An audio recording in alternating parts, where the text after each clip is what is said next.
द्वितीय विश्व युद्ध की उथल-पुथल के बीच इतिहास में एक ऐसी कहानी छिपी है जो किसी जासूसी नॉवल से कम नहीं है। ये कहानी है एक ऐसे भारतीय नेता की जिसने आज़ादी के लिए एक ऐसा सफ़र तय किया जिसकी कोई कल्पना भी नहीं कर सकता था। जरा सोचिए, अटलांटिक से लेकर हिंद महासागर तक का सफर, वो भी तब जब हर तरफ दुश्मन के जहाज घूम रहे हों, मतलब जान हथेली पर रखकर। तो कौन था इस खतरनाक मिशन पर, और आखिर क्यों? अपनी असली पहचान को दुनिया से छिपाने के लिए उन्होंने एक जापानी नाम रख लिया, मिस्टर मात्सुदा। ये एक ऐसा सीक्रेट था जिसने दुनिया की सबसे शातिर खुफिया एजेंसियों की भी नींद उड़ा दी थी। जी हाँ, ये कोई और नहीं बल्कि हमारे अपने नेताजी सुभाष चंद्र बोस थे। ये उनकी आज़ादी की लड़ाई का शायद सबसे साहसी और नाटकीय हिस्सा था। एक ऐसा सफ़र जो जर्मनी से शुरू हुआ और जापान में जाकर ख़त्म हुआ। तो सवाल ये उठता है कि इस अविश्वसनीय यात्रा की नौबत ही क्यों आई। इसकी कहानी शुरू होती है कलकत्ता से, जहां नेताजी अंग्रेजों की कैद में थे और वहां से निकलने का एक दुस्साहसी प्लान बना रहे थे। देखिए, जेल में बंद नेताजी ने आमरण अनशन का ऐलान कर दिया।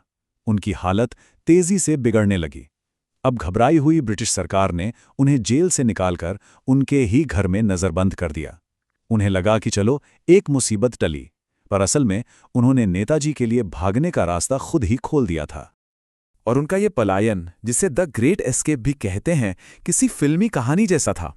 वो रात के अंधेरे में एक बीमा एजेंट मोहम्मद जियाउद्दीन बनकर घर से निकले, फिर पेशावर के लिए ट्रेन पकड़ी, और वहां उन्होंने एक और जबरदस्त भेष बदला, एक बहरे गूंगे पठान का। ये बहुत होशियारी का कदम था, ताकि कोई उनसे पश्तो में बात करके उनकी असलियत ना जान सके। और सबसे हैरत की बात तो सुनिए, ब्रिटिश सरकार को उनके भागने की भनक पूरे 12 दिनों तक नहीं लगी। पता है क्यों? क्योंकि उनका परिवार रोज उनके खाली कमरे में खाना पहुंचाता था, जिसे उनके भतीजे खा लेते थे। पहरेदारों को यही लगता रहा कि बोस साहब तो अंदर ही हैं। ठीक है, तो अब वो भारत से सफलतापूर्वक निकल चुके थे। अब नेताजी का मिशन ग्लोबल हो चुका था। वो काबुल से होते हुए बर्लिन पहुंचे, जो उस समय नाजी जर्मनी की राजधानी थी।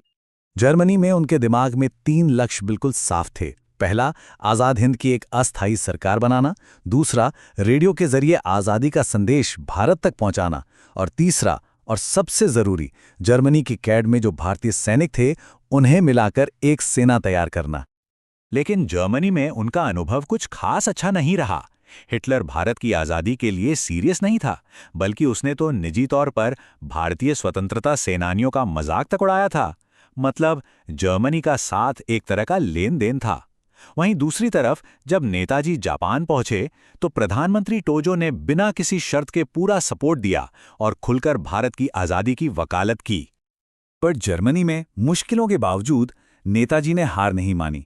उन्होंने बर्लिन में फ्री इंडिया सेंटर बनाया, और मजे की बात यह है कि यहीं पर जय हिंद को हमारा नारा बनाया गया, जनगण मन को राष्ट्रगान चुना गया, और यहीं सुभाष चंद्र बोस को नेताजी की उपाधि मिली। ये वो चीजें हैं जो आज भी हमारी पहचान का हिस्सा हैं। उन्होंने लगभग 10,000 भारतीय युद्धबंदियों से मुलाकात की, और उनमें से करीब 5,000 को इंडियन लीजन में शामिल होने के लिए राजी कर लिया। ये सेना भले ही बहुत बड़ी न थी, पर यह इस बात का प्रतीक थी कि भारतीय जाति और धर्म के बंधन तोड़कर आज़ादी के लिए एक हो सकते हैं। जर्मनी में जो हुआ वो तो बस एक शुरुआत थी। नेताजी का ध्यान अब पूरी तरह से जापान पर था, और यहीं से उनकी लड़ाई का सबसे बड़ा और सबसे महत्वपूर्ण दौर शुरू हुआ।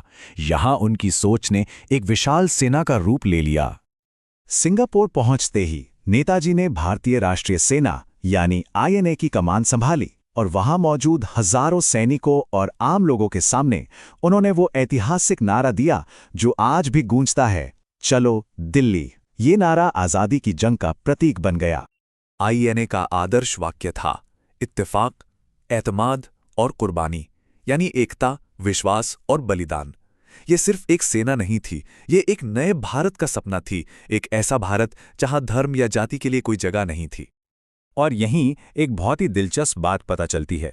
उन्होंने अपनी सेना की ब्रिगेडों के नाम गांधी, नेहरू और मौलाना आज़ाद के नाम पर रखे। सोचिए, राजनीतिक मतभेद अपनी जगह थे, लेकिन वो अपने साथियों का कितना सम्मान करते थे।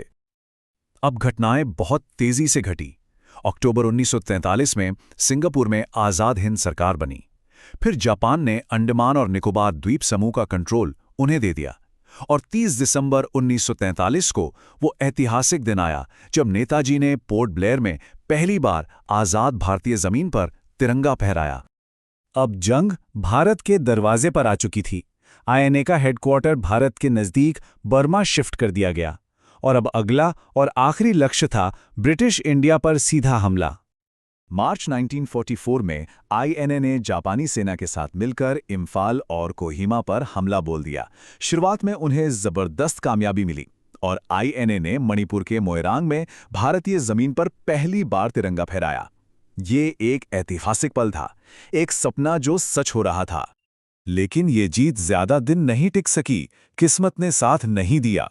मानसून उम्मीद से बहुत पहले आ गया, जिससे हर तरफ कीचड़ और बीमारियां फैल गईं। जापानी एयरफोर्स कमजोर पड़ गई और अंग्रेजों ने आईएनए की सप्लाई लाइन काट दी। हालत इतनी खराब हो गई कि सैनिकों को घास और जंगली फूल खाकर गुजारा करना पड़ा। इसी मुश्किल वक्त में 6 जुलाई 1944 को नेताजी ने रंगून रेडियो से महात्मा गांधी को संबोधित किया। ये एक बहुत भावुक पल था, क्योंकि इसी भाषण में उन्होंने पहली बार गांधी जी को राष्ट्रपिता कहकर पुकारा था। और ये सम्मान सिर्फ एक तरफ से नहीं था। गांधी जी ने भी नेताजी की देशभक्ति को सलाम किया और उन्हें देशभक्तों का राजकुमार कहा।